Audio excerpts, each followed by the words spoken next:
মোৰ নাম শ্ৰী কমলেশ্বৰ ৰাভা। মই ওদালগুৰি ডিষ্ট্ৰিক্টৰ সৰ্ববান্ধৱ। এইবাৰ আপোনালোকে গমে পায় সৰ্ববান্ধৱ উপাধি পাইছিলোঁ সৌৰভ বৰগোহাঁই টীমৰ ফালৰ পৰা। আজি বহুত দিনৰ পৰা মই সৰ্প উদ্ধাৰত জড়িত হৈ আছোঁ। সেইটো অজগৰ সাপ যোৱাকালিয়ে মই ৰেস্কিউ কৰিছিলোঁ আমাৰ বুঢ়ীগাঁৱত, কবিৰালি বুঢ়ীগাঁৱত। কিন্তু ফৰেষ্টৰ মানুহ কল কৰি আছোঁ, কোনো মোৰ কল ৰিচিভে নকৰে। আগে পিছে তেওঁলোকে নিছে, কিন্তু এইবাৰ কলে ৰিচিভ কৰা নাই। তাকে মই সাপটো লৈ থানাত আহিলোঁ। তাৰপিছত থানাৰ পৰা ফোন কৰোঁতে ক'লে যে মোক এতিয়া টংলালৈকে লৈ যাব দিছে, কাৰণ মোৰো কামত ব্যস্ত থাকোঁ মই। গম পায় আপোনালোকে, মোৰ এখন দোকান আছে টাউনতে, যাব অসুবিধা।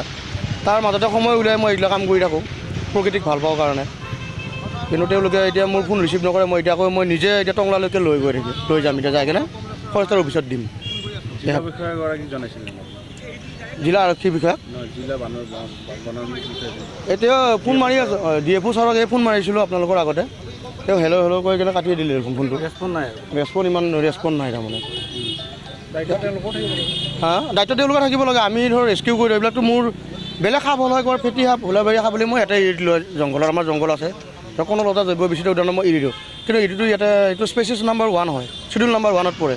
আৰু এইটো সাপ ইয়াতে ৰখাৰ কোনো মানে আমাৰ হেৰিয়ে নাই, জাগাই নাই। তেওঁলোকক ফোন কৰি আছোঁ, এতিয়া মই মানে বিমূৰত পৰিছোঁ এইবিলাক ৰেস্কিউ কৰি লৈ উঠি। এতিয়া গুৰুত্ব নাই। মই ইমান ফোন মাৰি আছোঁ ৰাতিপুৱাৰ পৰা, বহুতবাৰ ফোন মাৰিলোঁ অৰূপ শইকীয়াক, তেওঁ ৰিচিভ কৰা নাই। মানে কোনো কাৰণে ৰিচিভে নকৰে ফোনটো। একবাৰ ৰিচিভ কৰিলেও হয়। এতিয়া মোক থানাৰ পৰা ক'লে যে টংলালৈকে লৈ যাব দিছে। এতিয়া টংলাত লৈ যায়, তাতে দিম আৰু অফিচত। আপুনি বিমূৰত পৰিছে? বিমূৰত পৰা নিচিনা হৈছে, কাৰণ এইবিলাক মই সেৱা কৰি থাকোঁ। আমাৰতো কোনো বেতন নাই, আমাকতো কোনোৱে নিদিয়ে, একো নিদিয়ে। আৰু আপোনালোকেও জানে মই সৰ্প উদ্ধাৰ কৰি উঠি কাৰোবাৰ পৰা 1 পইচা লোৱাও নাই। চৰকাৰক আহ্বান কৰা, আমাৰ অল অসম ৱাইল্ড লাইফ গ্ৰুপত স্নেক ৰেস্কিউ আমি 174 জন আছোঁ। আমাকো জানে কিবা এটা সুবিধা দিয়ে, বৰ ডাঙৰকৈ সুবিধা দিব নালাগে, আমাক সৰু সুৰাকৈ কিবা এটা যদি সুবিধা দিয়ে, কিবা যদি বা এককালীনভাৱে যদি কিবা এটা সংস্থাপনৰ কিবা এটা হেৰি কৰি দিয়ে, ভাল লাগিল হয় আৰু আমাৰ। ফৰেষ্ট ডিপাৰ্টমেণ্টটো কি ক'ম আৰু, তেওঁলোকে তেওঁৰ বালি শিলতহে মাথা মাৰি থাকে। তেওঁলোকৰ এইবিলাকৰ প্ৰতি গুৰুত্ব নাই নহয়।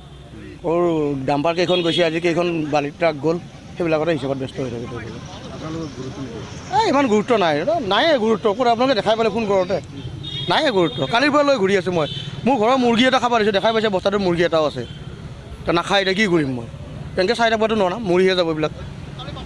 আৰু মৰি গ'লে ময়ে নিজে দুখী হ'ম। ধন্যবাদ।